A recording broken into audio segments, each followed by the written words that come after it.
안녕하세요. 나정휘입니다. 이번 영상에서는 페르마의 소정리와 이를 이용해 이항계수를 빠르게 구하는 방법에 대해 알아보도록 하겠습니다.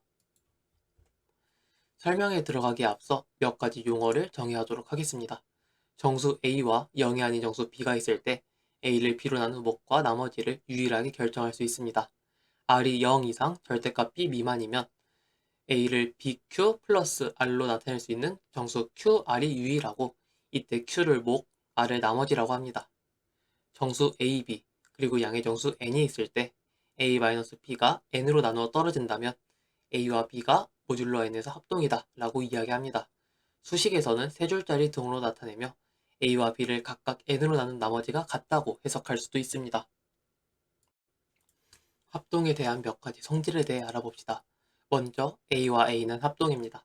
마치 거울에 비친 것과 같다고 해서 반사성이라고 부릅니다. 만약 A와 B가 모듈러 n에서 합동이라면 B와 A도 합동입니다. 이 성질은 대칭성이라고 부릅니다. 그리고 만약 A와 B가 합동이고 B와 C가 합동이라면 A와 C도 합동입니다. 이를 추이성이라고 부릅니다. 또한 나눗셈을 제외한 덧셈, 뺄셈, 곱셈에 대해서도 좋은 성질을 갖고 있습니다. A와 B가 합동이고 C와 D가 합동이라면 A와 B에 각각 C와 D를 더하거나 빼거나 곱하더라도 항상 합동식이 성립합니다. 하지만 나눗셈에서는 성립하지 않을 수 있습니다.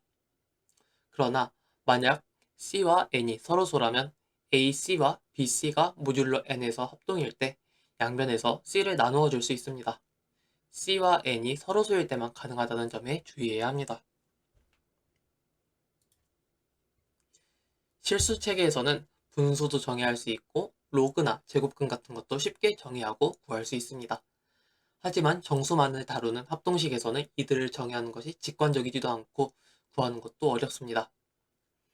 합동식과 관련된 문제로는 실수 체계에서 a분의 1, 즉 곱셈의 여건 역할을 하는 잉여 역수, 그리고 로그의 역할을 하는 이산 루트, 즉 제곱근의 역할을 하는 이산 제곱근 등이 있습니다.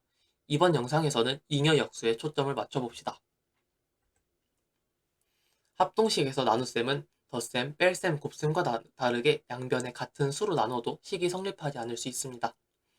하지만 만약 A의 잉여 역수가 존재한다면 양변을 A로 나누는 대신 A의 잉여 역수를 곱할 수 있고, 합동식의 양변에 같은 수를 곱해도 여전히 성립하기 때문에 나눗셈과 동일한 효과를 볼 수 있을 것입니다.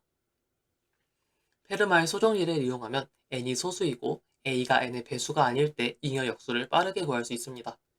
이제부터 본격적으로 페르마의 소정리에 대해 알아봅시다. 페르마의 소정리에서 말하고자 하는 내용은 간단합니다. p가 소수이고 a가 p의 배수가 아니면 a의 p-1제곱은 모듈러 p에서 1과 합동이고, p가 소수라면 모든 정수 a에 대해 a의 p제곱이 a와 합동이라는 것입니다. 증명을 해보도록 하겠습니다. 먼저 a, 2a, 3a부터 해서 p-1 곱하기 a까지 총 p-1개의 수는 모듈러 p에서 서로 합동이 아닙니다. 1 이상 p 미만인 두 정수 i, j에 대해 i 곱하기 a와 j 곱하기 a가 모듈러 p에서 합동이 되기 위해서는 i와 j가 같아야 한다는 것을 쉽게 보일 수 있습니다.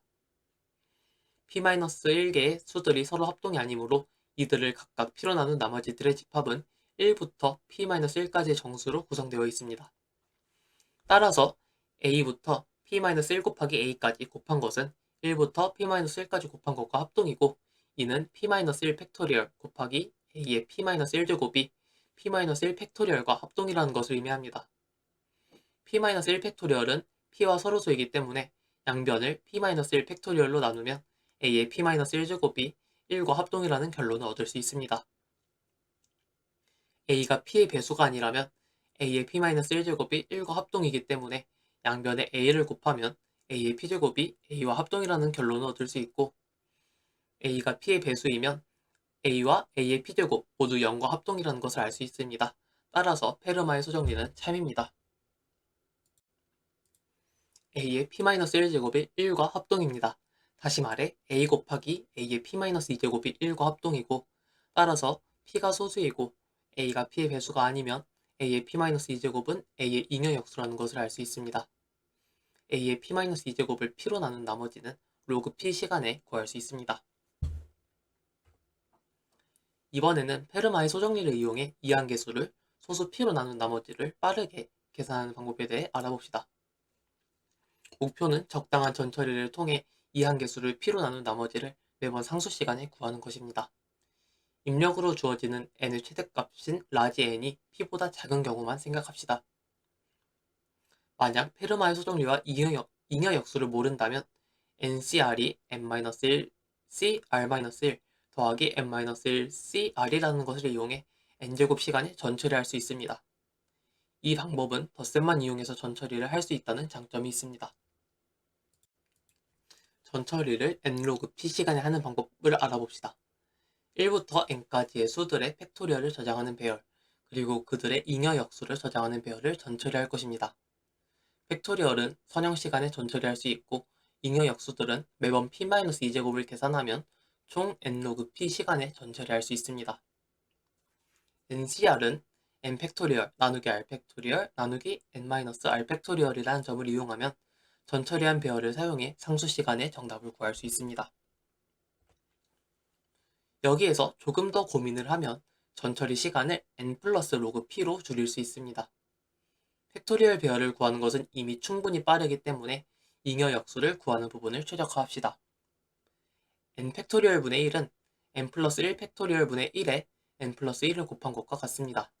따라서 라지 n 팩토리얼의 잉여 역수만 거듭제곱을 이용해 계산하면 나머지는 각각 상수 시간에 구할 수 있습니다. 따라서 전처리에 걸리는 총 시간은 n 플러스 로그 p입니다. 코드 구현은 어렵지 않습니다. 팩토리얼의 잉여 역수 두 개를 곱할 때 곱셈을 할 때마다 나머지를 취해야 한다는 점에 주의해야 합니다. 다양한 문제를 풀어보면서 연습을 해보시기 바랍니다. 영상을 이만 마치도록 하겠습니다. 시청해주셔서 감사합니다.